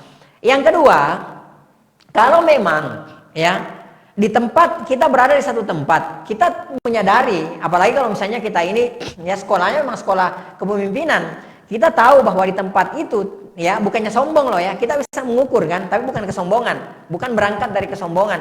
Kita tahu karena memang skill kita di situ, dan kita tahu bahwa di tempat itu kalau orang lain selain saya yang megang hancur, ya, berantakan, ya. Maka pada saat itu kita boleh mengajukan diri, atau dalam rangka amar ma'ruf dan nahi mungkar, dalam rangka berdakwah, gitu kan, ya, berdakwah, kemudian dalam rangka memberi kemanfaatan kepada manusia. Tapi ingat, ya, ini masalah hati. Hanya kita yang tahu hati kita, antum yang tahu hati antum, ya. Antum bisa mengucapkan, oh, niat saya begini-begini, oke, itu antara antum dengan Allah Subhanahu wa taala, ya. Jadi intinya, ya, ketika misalnya di situ ada maslahatnya, gitu kan, kemudian menghindari mudarat, gitu kan, mafsadat, dan kita harus tampil, ya, mau nggak mau, gitu kan, seperti itu, ya. Nah, belajar dari Nabi Yusuf alaihi salatu wassalam. Akan tetapi yang perlu kita pahami bahwa Nabi Yusuf alaihi salatu wassalam, beliau tidak bertindak kecuali tentu dengan tuntunan wahyu, karena beliau adalah seorang nabi, ya. Yang kedua, karena beliau memang sudah ada skillnya. Beliau tahu kapasitas beliau, beliau mampu menjadi bendaharawan, beliau mampu mengatur. Ketika beliau menafsirkan mimpi bahwa akan terjadi akan terjadi paceklik, gitu kan, dalam waktu yang sangat lama, beberapa tahun, gitu kan, ya, akan subur dulu, setelah itu paceklik. Dan betul, ternyata Nabi Yusuf alaihi salatu wassalam, beliau mampu mengatur itu, sehingga Mesir pada saat itu tidak terjatuh kepada krisis pangan, gitu loh.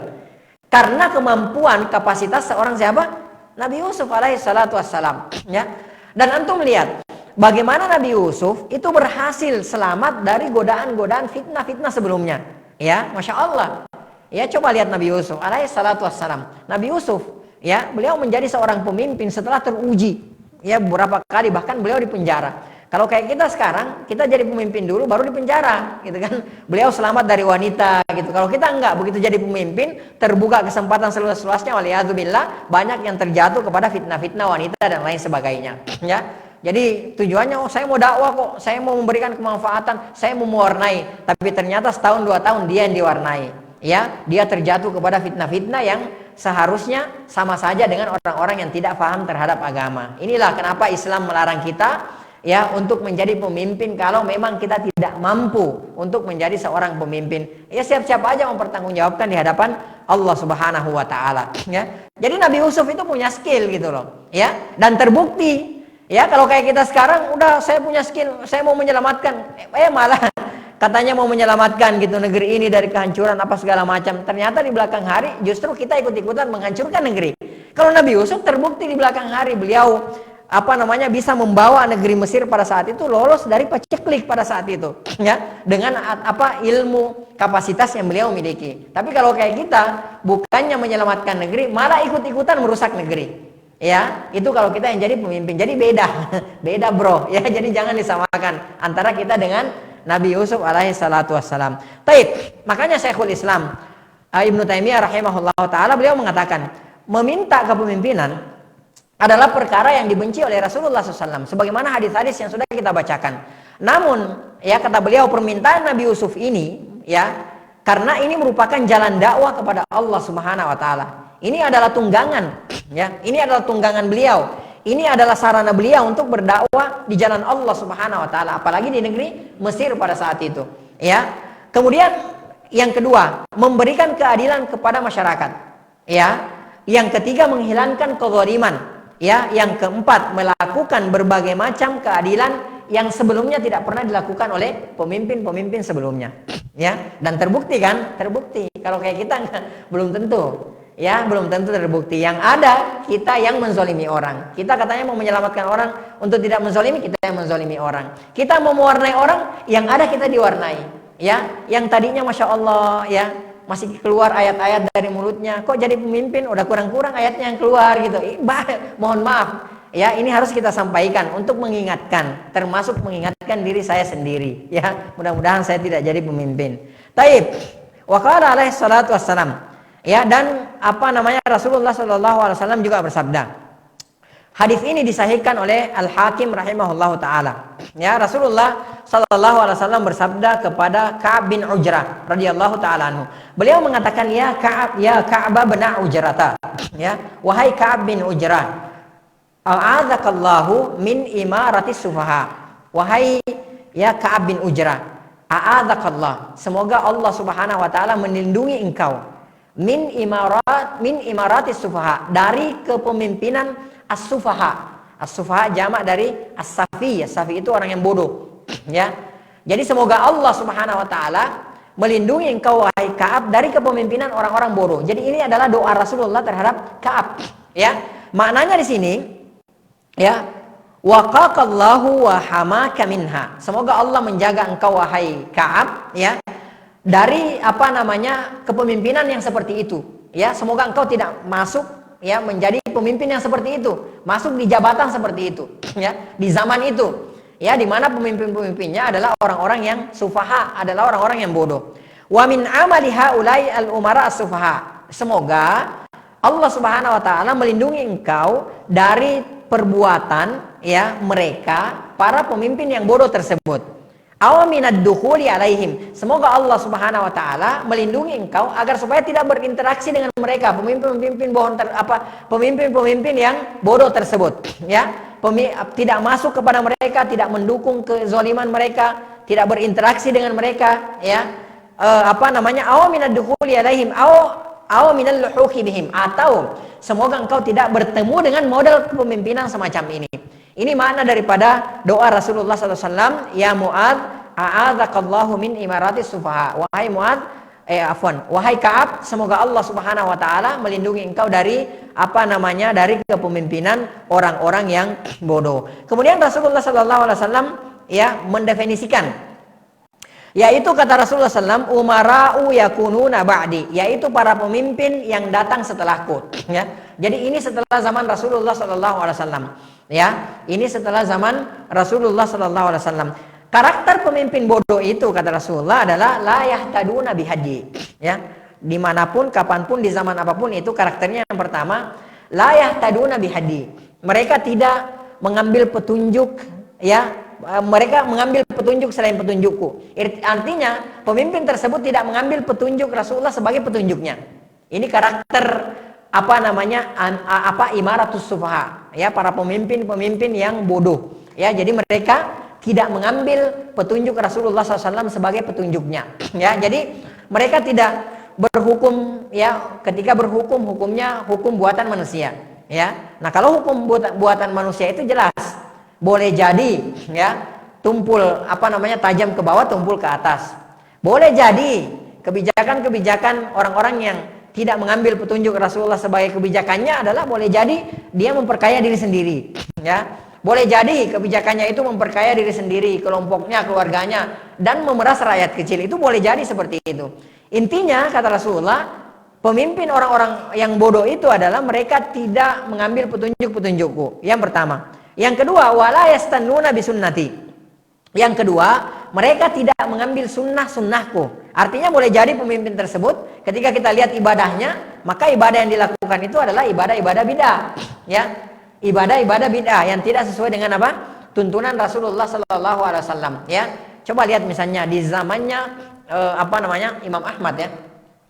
Rahimahullah taala. Itu 3 periode. Kalau kayak sekarang 3 periode. Kalau tidak salah Al-Ma'mun, ya, termasuk Al-Ma'mun, kemudian saya lupa yang terakhir itu Wasik kalau tidak salah. Ada tiga kepemimpinan pada saat itu, ya. Dan pemimpin saat itu dipengaruhi di belakang pemimpin pada saat itu ulama su, ya. Namanya Ibnu Abi Duad, ya. Biasalah antum dengar, ya, Ibnu Abi Duad. Ibnu Abi Duad ini seorang Mu'tazilah, ya, berpemahaman Mu'tazilah, yang mana pemahamannya dia memahami bahwa Al-Qur'an itu adalah apa? Makhluk, bukan kalamullah. Akhirnya dia bisa mempengaruhi penguasa, dia bisa masuk ke tengah-tengah penguasa, gitu kan, seperti itu.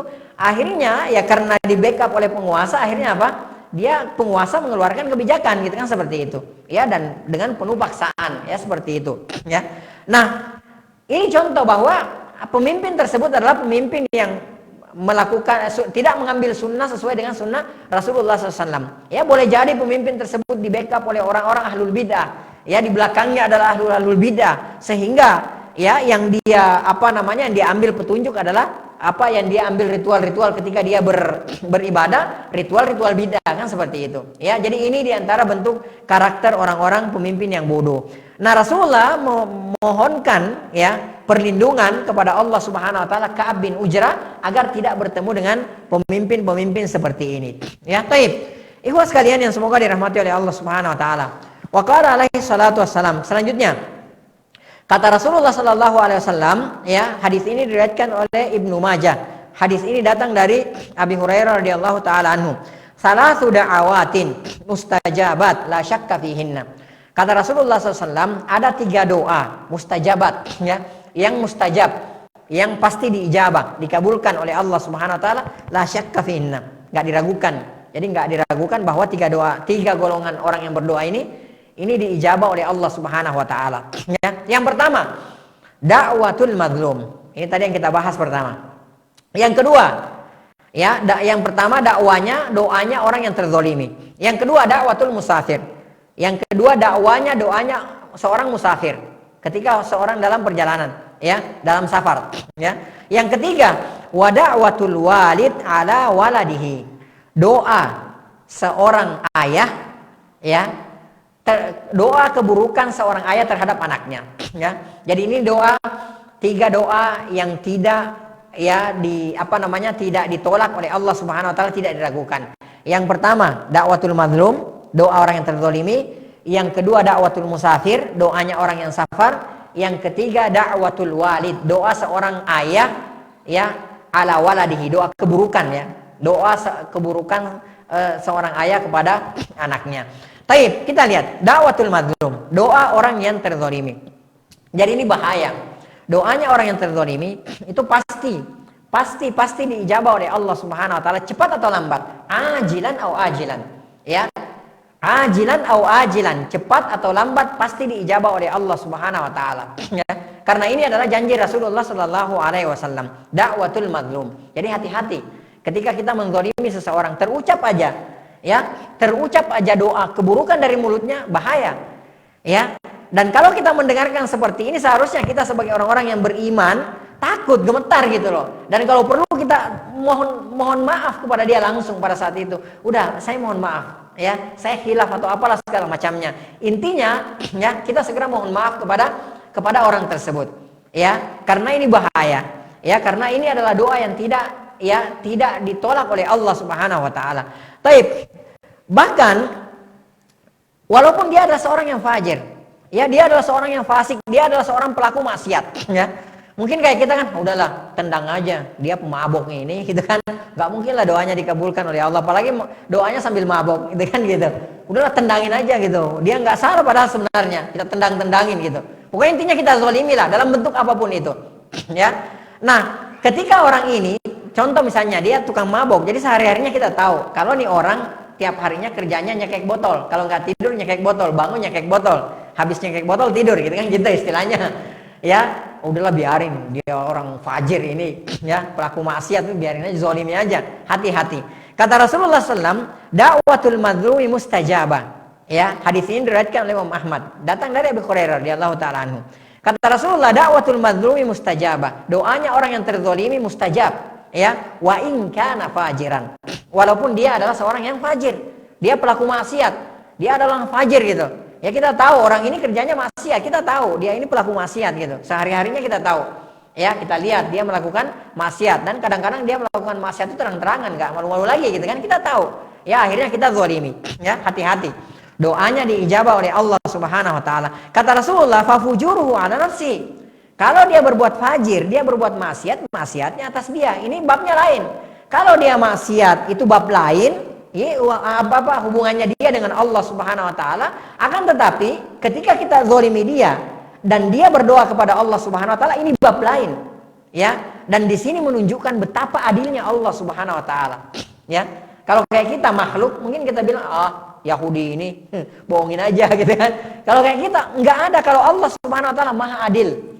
Ya, Allah Subhanahu wa taala Maha Adil. Bahkan sampai pelaku maksiat, kalau dia dizolimi dan dia berdoa, mendoakan keburukan atas keburukan kepada pelakunya, maka doanya dikabulkan oleh Allah Subhanahu wa taala. Adapun dia bermaksiat, itu urusannya dia dengan Allah, itu bab lain. Ya, akan tetapi doanya kalau dia terzolimi diijabah oleh Allah Subhanahu wa taala. Ya. Taib. Bahkan yang lebih yang lebih menakutkan lagi ya, bahwa ternyata orang kafir pun yang terzolimi, ya kalau dia mendoakan keburukan atas orang yang menzoliminya, diijabah oleh Allah Subhanahu wa taala. Ya. Sebagaimana dalam hadis yang diriwayatkan oleh Imam Ahmad. Ya, hadis ini dihasankan oleh Syekh Al-Albani rahimahullahu taala. Rasulullah SAW bersabda, "Ittaqu da'watal mazlum." Takutlah kalian, waspadalah kalian terhadap doanya orang yang terzolimi. Wa in kana kafiran. Ya, kata Rasulullah, walaupun orang itu yang terzolimi itu adalah orang kafir. Ya, fa innahu laisa dunaha hijab. Karena sesungguhnya tidak ada hijab antara dia dengan Allah Subhanahu wa taala. Artinya doanya diijabah oleh Allah Subhanahu wa taala. Ya, udahlah, dia kan Nasrani ini, Yahudi ini, bohongin aja udah. Udah nggak usah dikembaliin, misalnya gini nih, kembaliin. Ini mas kembaliannya misalnya, ya seharusnya kembalinya itu 30.000. Loh kok dia ngasihnya 80.000? Lebih, udah biarin aja. Yahudi ini, Nasrani ini biarin gitu.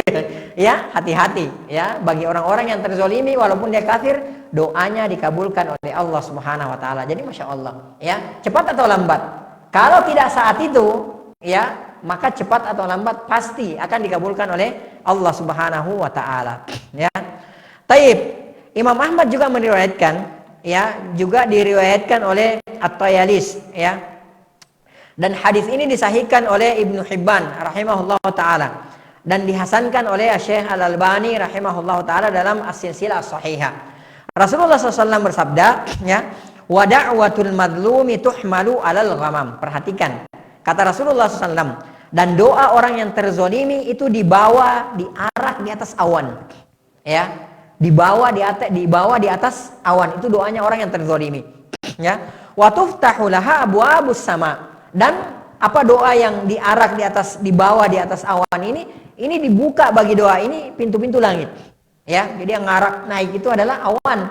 Kemudian doa ini terbuka baginya pintu langit, ya. Wa yaqulur rabbu azza wa jalla, dan Allah Subhanahu wa taala berfirman, la ansurannaki walau ba'da hinin, ya, la ansurannaki, saya, kata Allah Subhanahu wa taala, aku, kata Allah Subhanahu wa taala, pasti di sini mempergunakan taukid untuk menguatkan. Jadi bukan saya akan akan menolongmu, enggak, saya pasti akan menolongmu, ya, la ansurannaki, ya. Di sini ada apa namanya penguatan di sini. Ya, la ansurannaki, saya pasti aku akan menolongmu, walau ba'da hinin, walaupun setelah masa atau waktu yang lama. Artinya walaupun tidak seketika itu diijabah doanya orang yang terzalimi itu, akan tetapi kelak, ya cepat atau lambat suatu waktu, walaupun tidak sekarang, pasti akan diijabah oleh Allah Subhanahu wa taala. Ya, jadi ini merupakan bahan kewaspadaan kepada kita agar berhati-hati terhadap orang-orang yang kita zalimi. Taib, di antara faedah dari hadis yang bisa kita ambil di sini adalah tajannubudz zulmi li alla yad'ual mazlum ala zalimi, ya. Jadi menjauhi kezaliman agar supaya orang-orang yang terzalimi itu tidak mendoakan keburukan terhadap orang yang menzaliminya.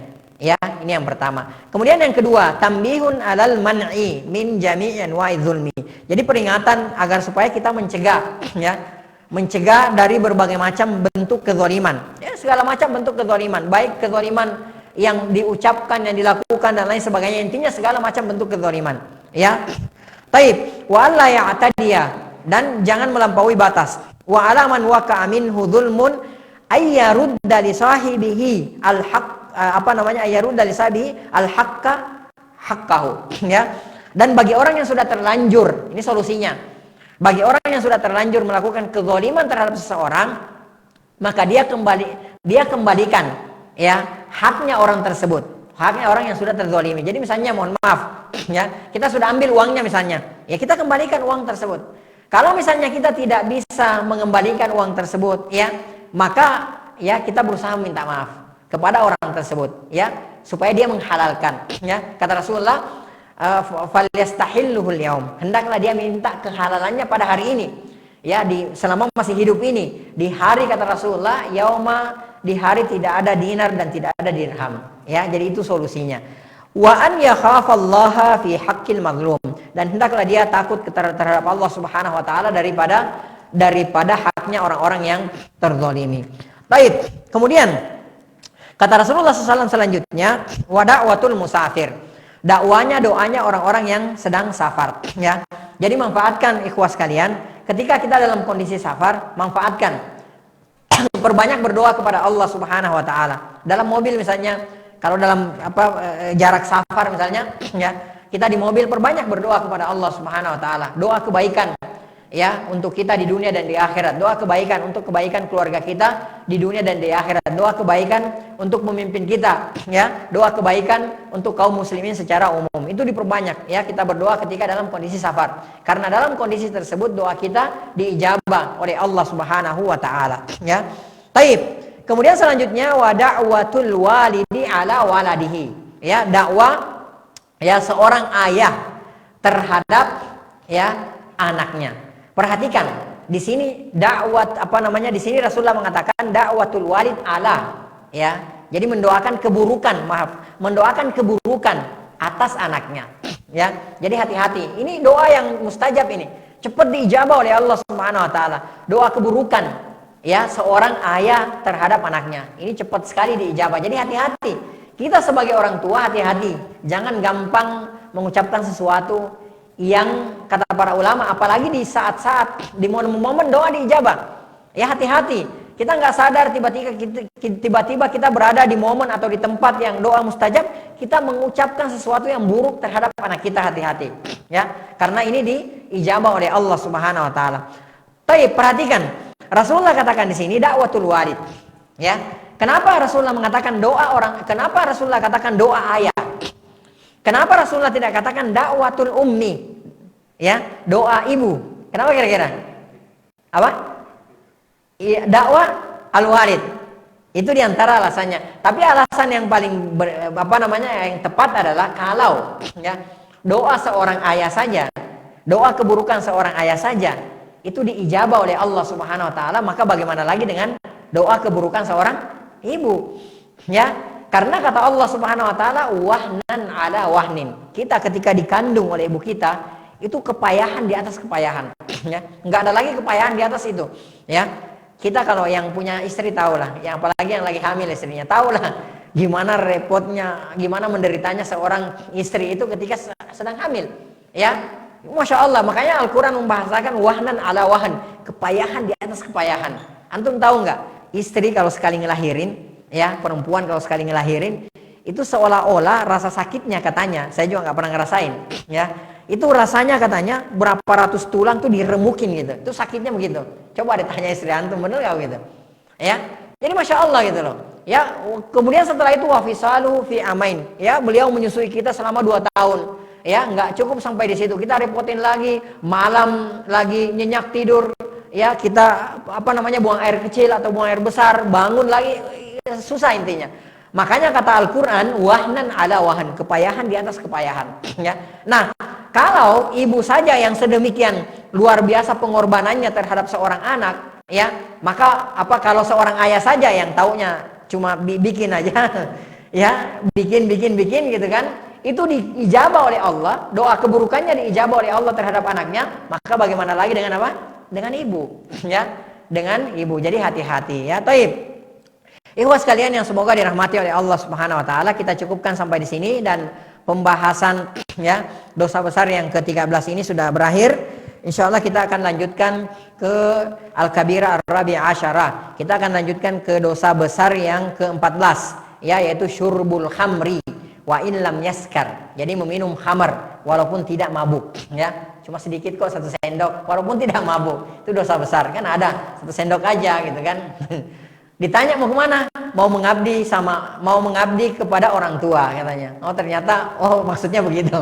Ya, ada yang cuma 1 sendok, cuma 1 sendok kok. Ya, walaupun sedikit, itu dosa besar. Wallahu taala alam bisawab. Ya, mohon maaf jika ada yang salah atau ada yang keliru. Yang salah dan keliru itu dari saya pribadi, dari syaitan dan dari lemahnya ilmu. Yang benar itu semua datangnya dari Allah Subhanahu wa taala. Apa yang salah, apa yang keliru dari penyampaian saya tadi, Allah dan Rasulnya berlepas diri dari penyampaian tersebut.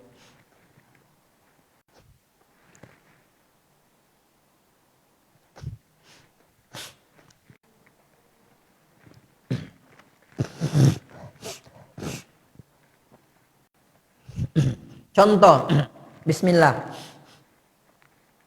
Contoh zalim itu seperti apa Ustadz? Ya, membuat tetangga tidak nyaman, mencuri hartanya, apakah termasuk zalim atau berbeda kategori dosa? Iya, ini termasuk zalim. Ya, jadi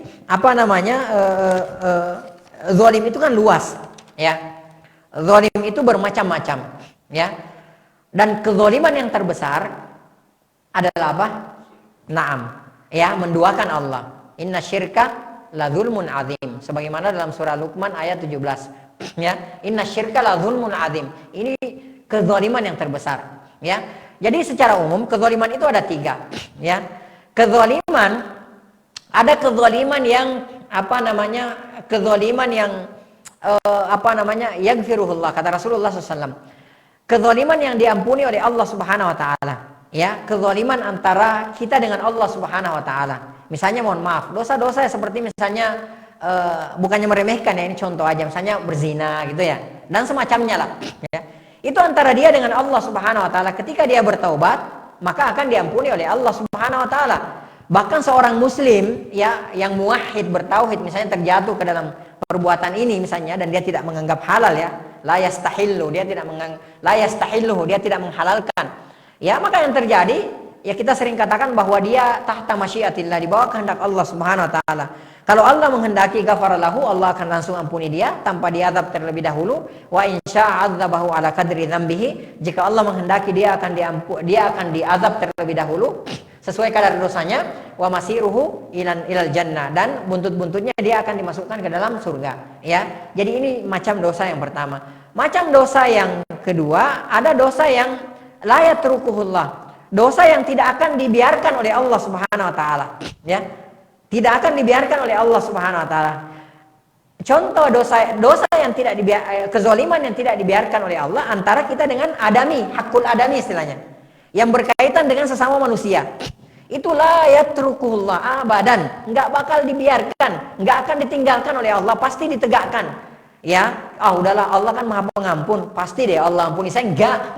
Ya, enggak, harus ada hisab terlebih dahulu, ya. Jadi kita misalnya nih pernah mengambil uang tetangga kita 1.000 rupiah aja, jangan pernah berpikir Jangan kepedean bahwa kita akan lolos dari 1000 ini karena amal kita yang banyak. Jangan kepedean. Pasti akan ditegakkan hisab kelak, ya. Di sisi Allah Subhanahu wa taala, di hadapan Allah Subhanahu wa taala pasti akan ditegakkan. La yatrukuhullah. Kezaliman yang hakul adami ada hubungannya dengan sama manusia tidak akan didiamkan, tidak akan dibiarkan oleh Allah. Pasti harus melalui pengadilan. Harus harus dihisab terlebih dahulu. Solusinya bagaimana? Hanya ada dua. Solusinya yang pertama, kalau kita punya banyak kebaikan, maka kebaikan kita akan ditransfer ke yang kita zalimi sesuai dengan kadarnya. Ya. Kalau misalnya, udahlah saya kan udah gak punya kebaikan. Oh, jangan pede dulu, jangan merasa senang dulu. Dosanya orang yang kita zalimi sesuai dengan kadarnya akan ditransfer ke kita. I'adzan billah. Dosa kita sendiri aja udah, ya Allah, ampuni kami ya Allah. Dosa kita sendiri saja, ya, itu tidak bisa kita pikul. Bagaimana lagi dosa orang dibebankan kepada kita, ya? Dan dosa kezaliman yang ketiga, la yaghfiruhullah, tidak diampuni oleh Allah Subhanahu wa taala. Apa itu? Yang tidak diampuni oleh Allah? Syirik. Ya. Jadi kalau ada seorang, ya dia ngaku muslim, ya, tapi dia meninggalnya di atas dosa syiriknya, syirik besar, ya. Kemudian dia meninggal di atas dosa syiriknya, artinya dia tidak bertaubat. Kalau bertaubat lain cerita, ya. Dengan taubatan nasuha. Ini dia tidak bertaubat, ya. Contoh biar lebih jelas. Ya, ada seorang yang dia udah biasa dengar kajian kalau begini ini musyrik, menduakan Allah, tetap aja ngeyel, datang ke laut selatan, enggak ini kan budaya, misalnya, ya. Udah sering dengar kajian, apalagi kan banyak tuh kajian di mana, pokoknya banyak lah kajian-kajian sekarang yang menerangkan bahwa perbuatan itu adalah kesyirikan. Artinya sudah tegak dong hujah bagi dia. Dia tetap aja ngeyel. Udahlah ini kan budaya. Udah besok saya mau ke pantai selatan. Di sana kan ada yang namanya Nyai Roro Kidul, ya. Udah dikasih dipotongin kambing, kemudian kepalanya diserahkan ke Nyai Roro Kidul katanya, kan seperti itu. Dia pulang dari situ, ya, dia tidak bertaubat, pulang ditabrak mobil, mati. Bagaimana itu? Ya sudah, la yaghfiruhullah, yang tidak diampuni oleh Allah Subhanahu wa taala. Jadi intinya kezaliman terhadap manusia yang mana yang berhubungan dengan hakul adami, ya, yang berhubungan dengan manusia. Ya contohnya itu tadi. Kita mengambil harta tetangga, mengganggu tetangga, menyakiti. Makanya kata Rasulullah, ya, wallahi la yu'min, demi Allah tidak beriman. Wallahi la yu'min, demi Allah tidak beriman. Wallahi la yu'min, demi Allah tidak beriman. Bukan maksudnya kafir, enggak. Maksudnya tidak sempurna keimanannya. Ya, alladzi la ya'manu jaruhu bawa'iquhu, yang tetangganya tidak aman dari gangguannya. Ini kezaliman. Ya, gangguan itu saya tanya sama antum, banyak kan modelnya kan? Apa diantara gangguan yang antum tahu? Lisan, kemudian perbuatan. Thayyib, knalpot termasuk knalpot. Ya, jadi ada orang kan motornya udah halus gitu loh. Udah cakep motornya halus, nggak kedengeran, nyaris tak terdengar. Lah ini kok diganti pakai knalpot yang subhanallah gitu kan? Semua orang bangun kalau dia masuk gitu loh. Ya, belum lagi orang yang sakit, bayi-bayi, ada ibu yang sudah setengah mati nidurin anaknya gitu kan? Dari jam berapa sampai jam 1 belum tidur-tidur, terlelap sejenak, dia masuk pakai motornya, knalpotnya gede, terbangun, nggak bisa tidur sampai pagi. Ingat, ya, semua itu akan menuntut kelak di hari kemudian. Ya, jadi subhanallah. Jadi banyak, diantaranya itu. Jadi banyak bentuk gangguan dan itu semua adalah merupakan kezaliman. Termasuk kezaliman, kita miara burung misalnya. Ya, miara burung nggak tercela. Maksudnya miara burung itu nggak dilarang. Ya, dalilnya mana? Dalilnya ada. Ya, miara burung itu boleh gitu kan, miara binatang itu boleh, dalilnya ada. Dalilnya mana? Dalilnya Anas bin Malik radhiyallahu taala anhu, ketika waktu itu saat itu beliau masih kecil, ya. Beliau punya adik tiri, ya. Ya usianya mungkin 4 atau 5 atau 6 tahun gitu kan pada saat itu. Ya. Rasulullah datang ke rumah Anas, ya. Datang ke rumah Anas. Kemudian Rasulullah melihat adik kecilnya Anas lagi sedih, lagi nangis gitu. Rasulullah nanya kepada Anas radhiyallahu taala anhu, "Wahai Anas, kenapa adik kamu itu nangis?" Ya, kata Anas bin Malik radhiyallahu taala anhu, ya, "Wahai Rasulullah, burung kecilnya piaraannya itu yang suka dia mainin itu mati gitu loh." Ya, dia mati gitu. Maka Rasulullah SAW masuk ke anak kecil ini, kemudian beliau mengatakan kepada anak kecil ini, adiknya Anas yang usianya mungkin 4, 5, 6 tahun, beliau mengatakan, ya Aba Umair, ya, wahai Abu Umair, madza fa'alan nugair? Apa yang terjadi dengan an-nugair? An-nugair itu burung kecil. Nah, ini dalil bahwa Rasulullah tidak melarang kita memelihara burung. Karena salah satu sifat mustahilnya Rasulullah Mustahil bagi beliau mendiamkan kemungkaran terjadi di hadapan matanya.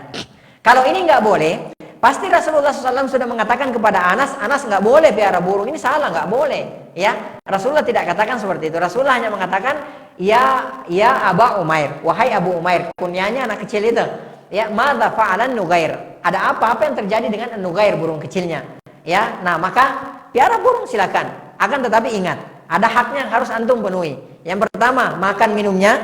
Kalau misalnya antum seperti yang kasusnya seorang wanita, ya, memelihara kucing, lahia tarakatha, dia tidak, biar dia kurung, dia piara kucing, dia kurung kucing tersebut. Dia tidak lepas, dia tidak kasih makanan kata Rasulullah, ya. Kemudian dia tidak lepaskan kucing tersebut, dia kurung, dia tidak kasih makan, dia tidak lepaskan untuk cari makan, maka dia kucing tersebut mati, dia masuk neraka. Ya, jadi hati-hati. Ya, jadi silahkan. Akan tetapi ingat, makan minumnya perhatikan, kemudian pasangannya perhatikan. Ya, jadi kalau dia betina carikan jantan, dia jantan carikan betina. Kita kembalikan ke diri sendiri. Mau nggak kita dikurung? Ya, terus nggak dikasih makan, ya, nggak dikasih makan, nggak dikasih minum. Mau nggak kita dipisahkan dari dari pasangan kita, gitu kan, seperti itu, dari istri kita atau dari suami kita, ya. Tentu kita tidak menginginkan seperti ini. Jadi ini bentuk kezaliman, ya. Nah, ini semua termasuk bentuk kezaliman. Kandang hewan yang menimbulkan bau bagi sekitar, apakah termasuk zalim? Iya, termasuk zalim.